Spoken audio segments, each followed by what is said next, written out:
You know the sudden high that you feel when you decide to get your life together? The problem is that you're trying to change everything all at once. And when it fails, you don't just lose momentum, you also lose the belief in yourself. Because in India, doing nothing feels like a bigger crime than being in public. A healthy lifestyle is not just about motivation, it also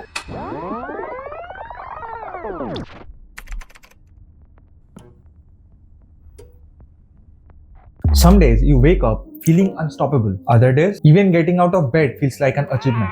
And it makes you think, maybe I just need a better routine. But it's easier said than done, right? Everyone talks about the benefits of sticking to a routine, but no one talks about why is it so damn hard to do it? Because that's the tricky part. You know the sudden high that you feel when you decide to get your life together? You plan your mornings, you eat clean, you tick off every box. For a moment, it feels like you have finally figured it out. But then, boom, life happens. And suddenly, you're back from where you started. And that perfect routine you have been following feels like a distant memory. Now, the reason why this happens is because most people don't entertain the simple truth. And what's that?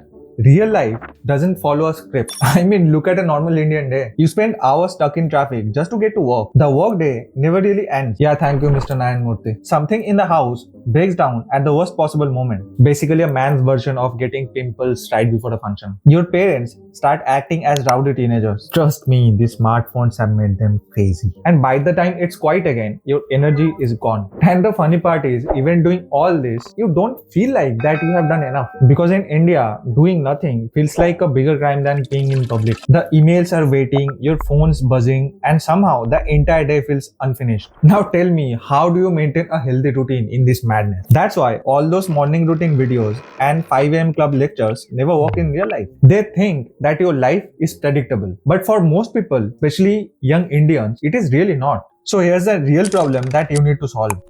I have been working with people from different industries and time zones. And here's what I have learned. A healthy lifestyle is not just about motivation, it's also about where you focus. The problem is that you're trying to change everything all at once. You wake up one day and decide, from tomorrow, I'll sleep early, eat healthy, work out, read books, meditate, and journal. And by day 4, you are eating Maggie at midnight, scrolling reels in guilt. At that point, even the bowl of Maggie is judging you. You tell yourself that it's just one bad night. But then, the next morning, you are late again, you skip breakfast, and the same cycle repeats. And that's because you stretch yourself too thin, too early. And when it fails, you don't just lose momentum, you also lose the belief in yourself. And that's why most people give up.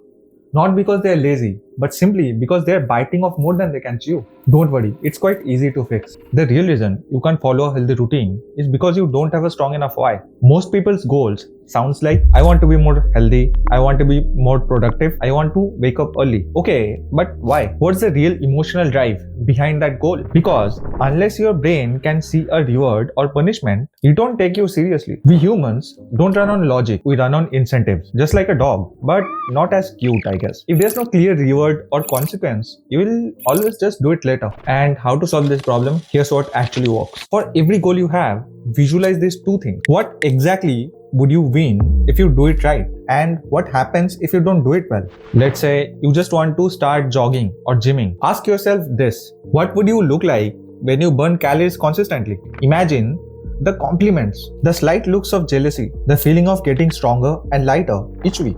These will act as your positive motivators. And then you switch to these questions. How would it feel to look fat and older than your age?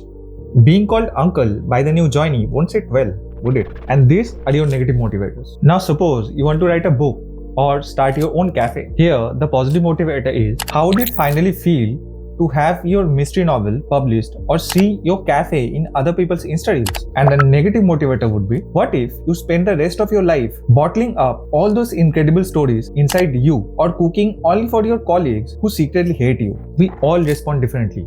Some people need hope, some need fear.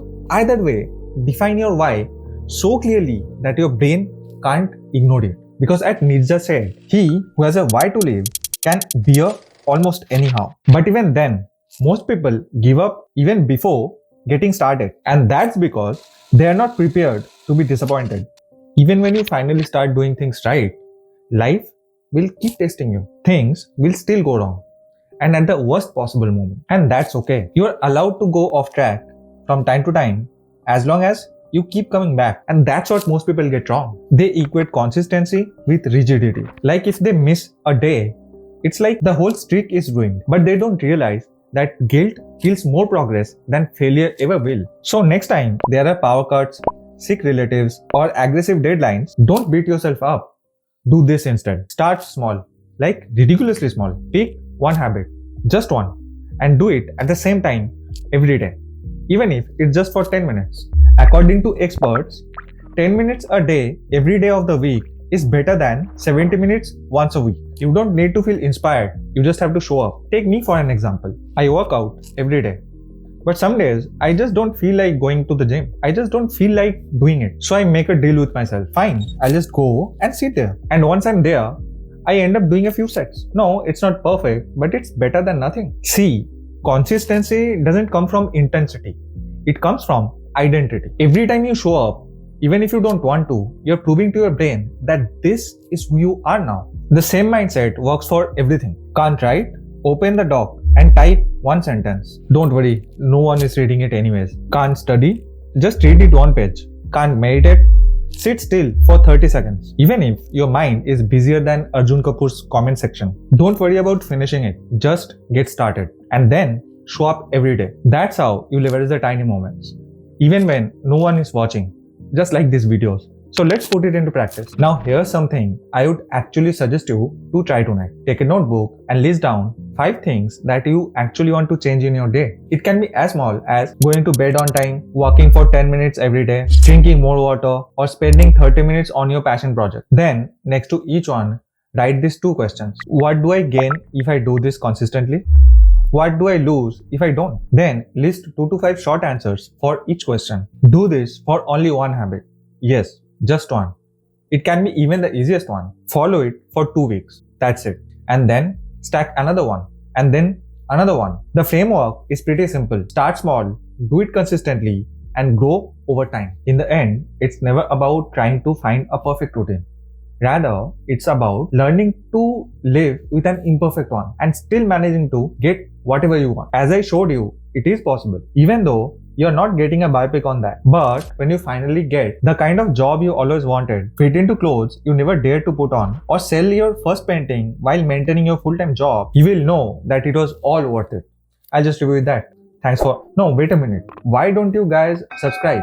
Won't you like to see me more often? Anyways, thanks for watching.